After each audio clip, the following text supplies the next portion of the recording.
Okay, I am back. Took a little break from coding. In the meantime, I did buy a new text editor. I'm using Sublime now, so it's going to look a lot different from the last videos. But the thing I really love about this editor is this column on the right-hand side that I can just scroll and quickly visually see sections of my code, because assembly can get very, very tall and it can kind of get out of hand pretty quick, and that scrolling feature is really nice. But anyway, last time we left off, let me open up what we had. We had this little room, and we have collision working, and we just finished this loading zone that then loads the second room. But you'll notice that I'm running into an invisible wall down here. The collision from the original room is still loaded because we haven't really dealt with collision management or even room management for that matter. So I want to tackle both of those things. So I want a better way to manage where my player is in which room, and then that'll tell my load functions what room to load, what collision map to load, and so let's try to get those things done. In the meantime, I have added a couple things just to speed things up. I added this second collision map that correlates to this second room.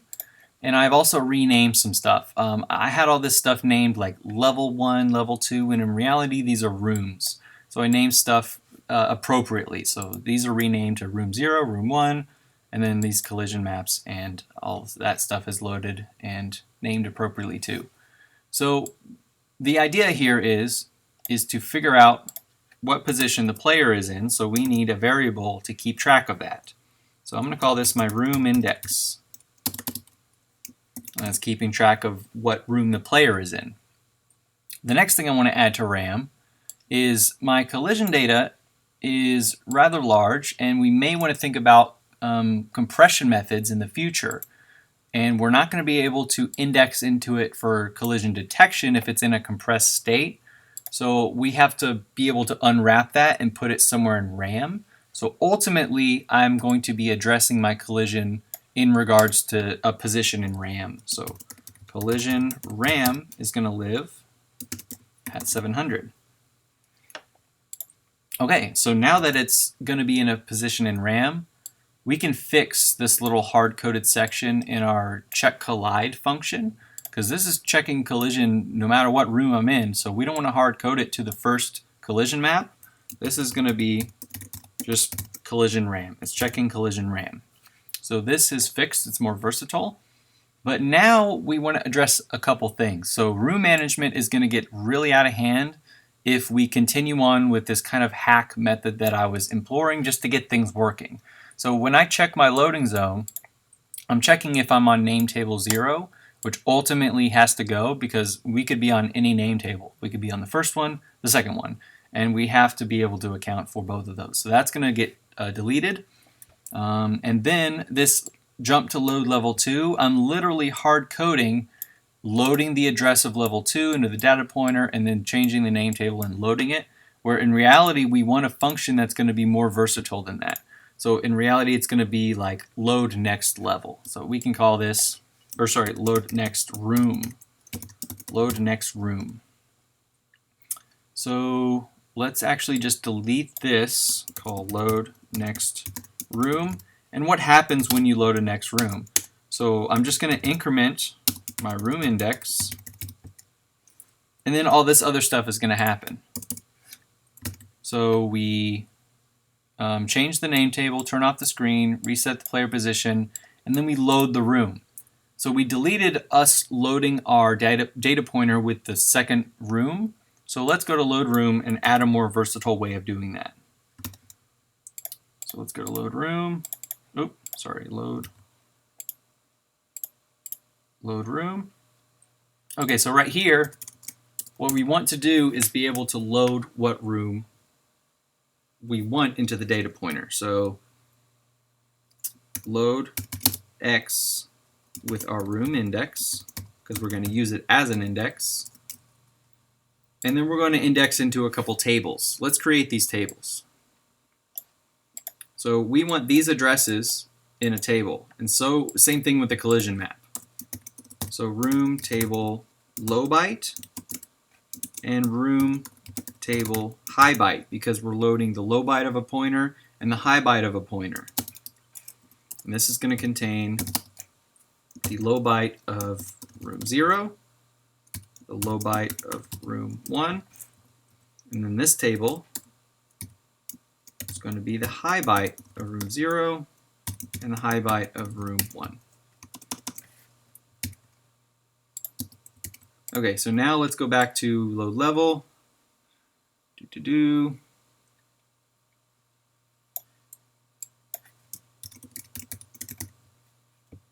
Oh, sorry, not load level, load room.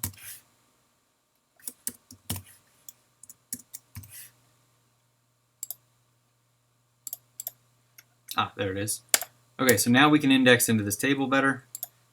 We're going to load room table low, index X, because that's keeping track of where the player is, storing that into the data pointer, load from room table high byte, index X, and store that into the high byte of the data pointer. So this should be more versatile. It's going to take the player's position in the index and use that into that lookup table to load the appropriate room. So this is going to work for this load room function. And this is going to be helpful now because remember in setup, when we loaded the data pointer with the first level, we can now just remove that. So setup, load room, we don't need to load this data pointer with room 0 because room index defaults to 0. It's going to load the data pointer correctly and it's going to load the room. So let's see if we have any errors and let's see if any of this works. Illegal instruction on 16. Is that 16? 16. So that's probably where our RAM stuff was. I didn't have an equal sign. So collision RAM equals. Okay, so no errors. This should be the same thing, except you'll notice we lost our collision. So the loading zone should still work, and we have no collision. So we've indexed into the table we created correctly, but now we have no collision. Let's deal with that. We want to do the same method, so let's create a table. So collision table low. Oops, not collision, collision. Collision table high. And we're going to do the same exact thing. So this is collision map 0, collision map 1. We want to have two versions of this. One is the low byte, and one is the high byte.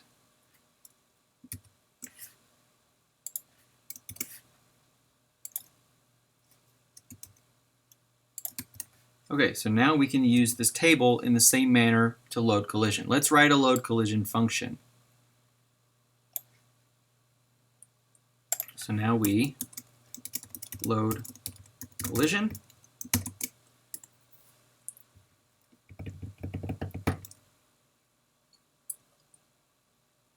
And we are going to load X, room index.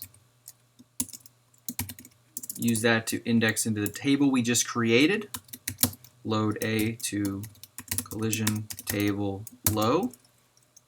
Index X. Store that into the data pointer. Load A, collision table high, index X, and store into the high byte of the data pointer. Now we want to load that into RAM. So it's in the pointer, we need a loop.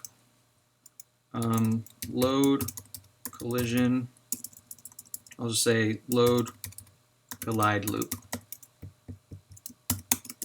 Now we need a loop, so we need to initialize a counter, but we're using indirect addressing at the same time, so I'm going to be loading from this data pointer, and using indirect addressing has to use Y. X isn't going to work. So let's set our counter to Y. So load Y with 0 to initialize it. Okay, so now we can load the data, put it into RAM, and do that 120 times because we have 120 bytes in our collision map. So load that, store in collision RAM, index Y. We increment Y, compare Y with 120, and we break if not equal back to the loop. Load, collide, loop. Then afterwards we return. So this should load collision. Now we want to be careful here. So this whole like check load zone, check next room, we're actually incrementing the room index inside of load next room. So we don't want to load collision after we've checked load zone and just put it right here, for example. Like if I put JSR load collision, this is going to happen before we incremented our index. So we have to actually put it in the load next room function. So we've incremented our index, we've done all this stuff, we've turned off our screen, we reset the player, now we can just load collision. And that's going to load collision, load the room, it's going to be proper. Now let's also load collision in setup because we have to take into our initial state in our load room into account as well. So this load room 0, let's just put, bam, load collision. So hopefully this should work. Cross my fingers, no errors. Okay, we have collision back, and we're running into walls. This looks accurate. Now let's load the zone, load zone, and let's see if the wall is gone. Hooray! Okay, so the collision is now updating along with the room, and now we have a better room management system. Okay, so one more thing I want to add just to kind of wrap all this up. Now that we have this better room management system, we want to take care of just kind of fixing our loading zones.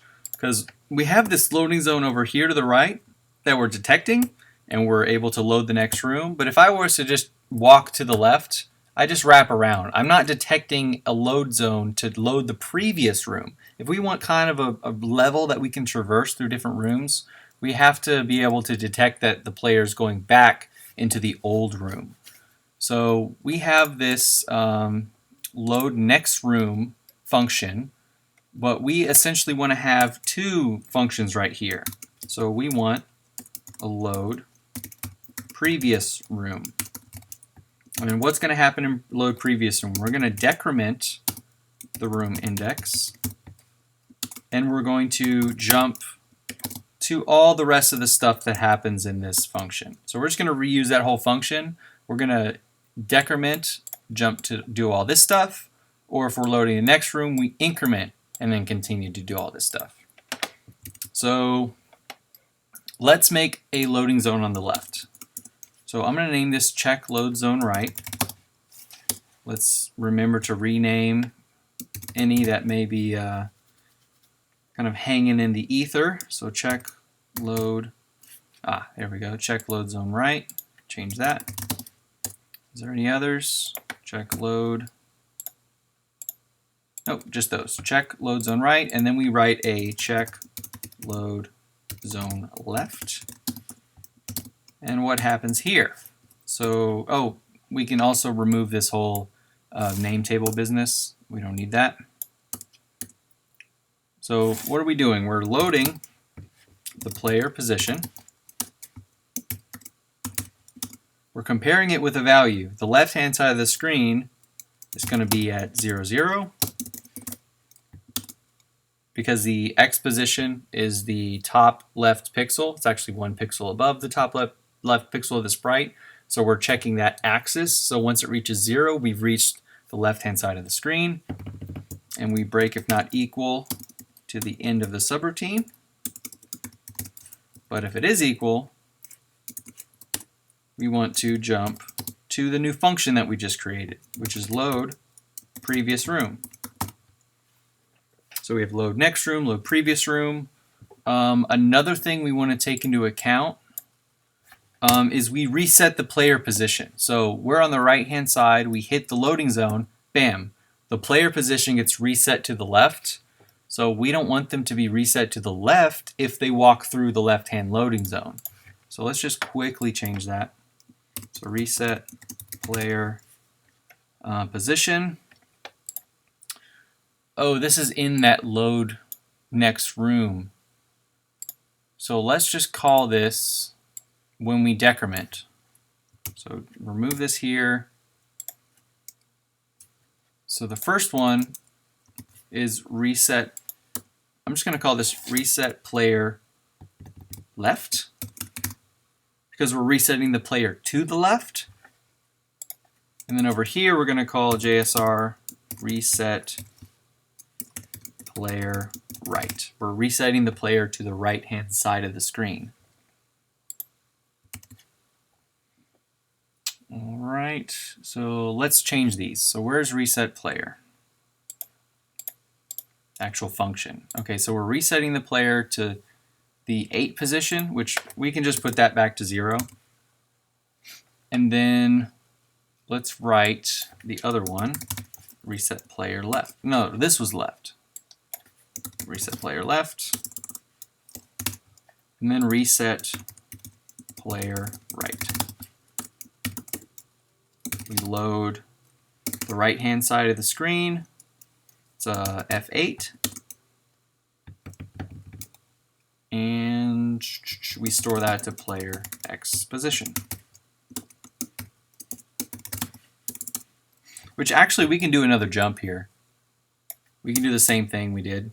So jump to plus, jump to this position, and just combine that. Okay. Oh, unknown label. We have 247. Unknown label 247. So jump to 247. Reset player right, reset player left. Did I misspell something? Reset player right.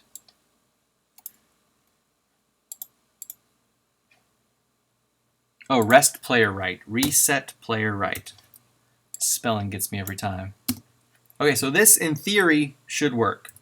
So we walk to the right of the loading zone. Bam. We get reset and we're put on this screen. Now let's detect the left-hand side of the screen.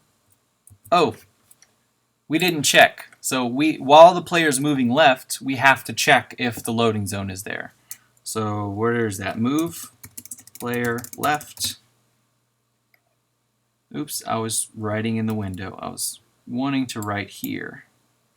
Move player left. So move player left. At the very end, we actually have to check the loading zone. So check load zone left. So that should have fixed it. We weren't checking the left-hand side for the loading zone. Right-hand side, left-hand side. Bam, we got it working. All right, so that is level management, loading collision data, and then adding a loading zone that accounts for multiple sides. Now, next couple videos, I want to add more graphics, maybe add a loading zone to the top and change our tables to more of like a 2D grid, index them into the same way we did into our collision map, and sort of start the player off in the zero, not the zero, the center, and then have a room above him, have a room to the right, have a room to the left, and have a room to the bottom, and maybe index into those and have a little fun with it. But we have got this stuff working. We kind of went over a lot, and we got the loading zone, the collision, and the room management stuff done. Thanks for joining me.